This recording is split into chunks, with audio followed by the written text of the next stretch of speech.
As the opioid crisis continues, so does the challenge of pain management. One approach the pharmaceutical industry has taken is developing more abuse-deterrent opioids. But as Christina Quinn reports, it's just one small step in a much larger battle, and not everyone considers this a solution. Inside the pharmacy of Brigham and Women's Hospital, a pharmacist counts Abuse-Deterrent Oxycontin. This particular pill is a formula that came out in 2010. It's harder to crush and snort. Dr. Issa is medical director of Brigham and Women's Faulkner Pain Management Clinic. He says these kinds of opioids could be part of the solution. If I have that option of prescribing it, and there is availability of these two, one of them it's already available that may be abuse prone, but another one is abuse deterrent, I would probably choose the abuse deterrent. His aim? Prevent people from turning into addicts. At least 50% have taken those opioids from family or friends. So it means that if someone comes in and I prescribe an opioid, there is a very big chance, 1 out of 2, that this will end up in someone else's hands. Over the past few years, pharmaceutical companies have been working fast to develop different kinds of abuse-deterrent opioids. One turns into a gel, so it can't be injected. Another will put a user into withdrawal if it is injected. It's too early to know what kind of impact all these abuse-deterrent formulas will have on the opioid crisis.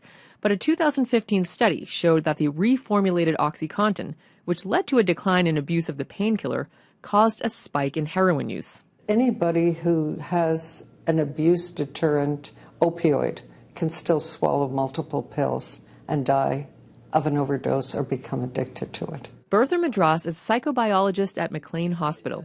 She also just wrapped up work on the President's Opioid Crisis Commission and says there are other technologies that need to be considered, starting with something as simple as numbering every pill. There are ways of identifying these pills at a submicroscopic level. You can code every single one and know what the source is. As the FDA pushes for more abuse-deterrent formulas, cost continues to be a sticking point since generic versions aren't available yet. Some of the newer drugs that may have less potential for abuse can be up to $100 plus, maybe $150. Even I've had patients that said they had to pay $300, $400. For a month. Per month.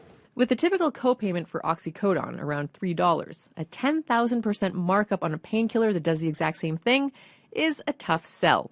And while Dr. Issa sees the value in abuse deterrence, he says it's just one piece of the puzzle.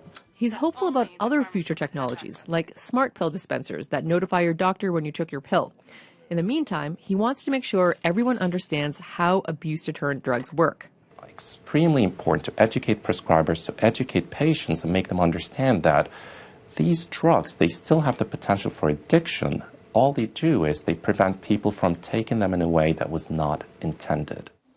Christina Quinn joins me now. Hi, Christina. Hi, Jim. Abuse-deterrent opioids. I'm embarrassed to say I never heard the term before. Are they covered by insurance or no? Yes. Well, they are?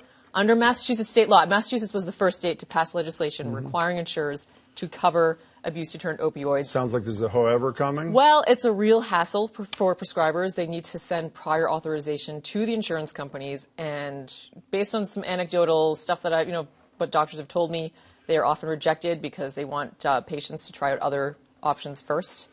Okay, so hassle. Call me cynical if I can. Are they really tamper-resistant or hard to tamper with? So yes, and yes, but is really anything that tamper-resistant. There are actually chat rooms online, forums that meet online to discuss about how to tamper with them? And how to tamper with these drugs and how to hack into them so you don't, so you can still get high off them without ruining the structural integrity. So can you call me cynical a second time? Isn't this just another way for pharmaceutical companies to make even more money than they're already making? It certainly seems like that. I mean, there are no generic versions of these out yet. So the FDA just last month released guidelines on how to make generic versions, but only a small percentage of these drugs are abuse deterrent, and right now they are incredibly expensive. So it's hard to argue that it's otherwise. Where's Martin Shkreli when we need him? Good to see you, Christina you too. Quinn. Thank you so much.